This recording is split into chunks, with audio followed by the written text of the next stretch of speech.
నాడు వైసీపీ నిర్వాహకం వల్ల ఇప్పుడు కూటమి ప్రభుత్వం వేల కోట్ల రూపాయల అప్పులు వడ్డీలు చెల్లించాల్సిన పరిస్థితి. అప్పుల అంచనాలు దాటిపోతే జరిగేది ఇదే. అయినా కూటమి సర్కారు కూడా రెవెన్యూ ఖర్చులను పెంచుకుంటూ పోతోంది. గత 2 బడ్జెట్లలో అప్పుల పద్దును 1,00,000 కోట్ల చొప్పున దాటించేసింది.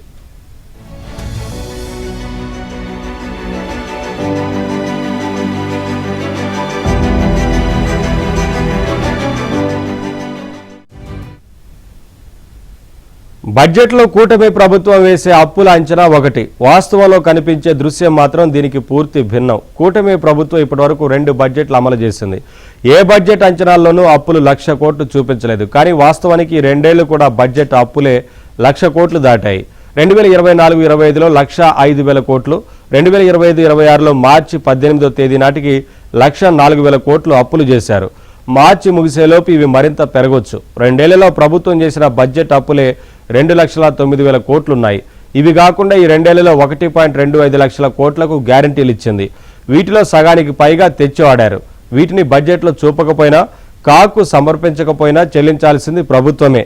తెచ్చిన అప్పులను తిరిగి ఖజానాకు డబ్బు తెచ్చిపెట్టే మూలధన వ్యయంపై ఖర్చు చేస్తే ఎలాంటి ఆందోళన అక్కర్లేదు. కానీ ఇప్పుడు ఏపీలో అందుకు భిన్నంగా జరుగుతోంది.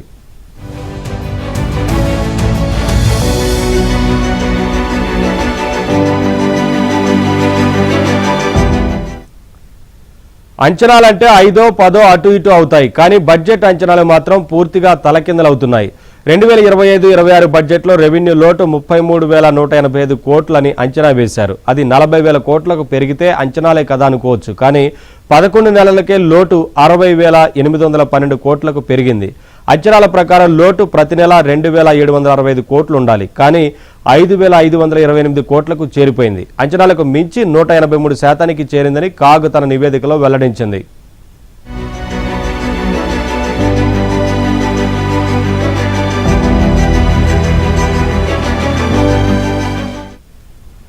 ప్రభుత్వ రెవెన్యూ ఖర్చుల్లో జీతాలు, రిటైర్డ్ ఉద్యోగుల పెన్షన్లు, పింఛన్ల వాటా, 1,000 కోట్లు పంచిపెట్టే సంక్షేమ పథకాలే అత్యధికం. వీటిలో ఏది తగ్గించాలో తెలియని పరిస్థితి. పథకాలకు అనర్హులను ఏరివేయడం, అవసరం లేని పథకాలను ఆపివేయడం ద్వారా రెవెన్యూ లోటును చాలా వరకు కట్టడి చేయవచ్చు. కానీ ఏ ప్రభుత్వం అధికారంలోకి వచ్చినా రాజకీయ ప్రయోజనాల దృష్ట్యా సంక్షేమ పథకాల జోలికి వెళ్లడం లేదు.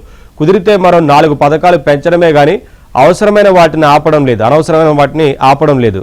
లక్షల కోట్ల అప్పులు తెచ్చి అనవసర పథకాల కోసం ఖర్చు పెట్టడం కంటే విద్య, వైద్యం, మౌలిక సదుపాయాల కల్పన, చిన్న మధ్యతరహా భారీ ప్రాజెక్టులకు కేటాయిస్తే సంక్షేమానికి మించిన ఫలాలను ప్రజలకు అందుతాయని ఆర్థిక నిపుణులు సూచిస్తున్నారు.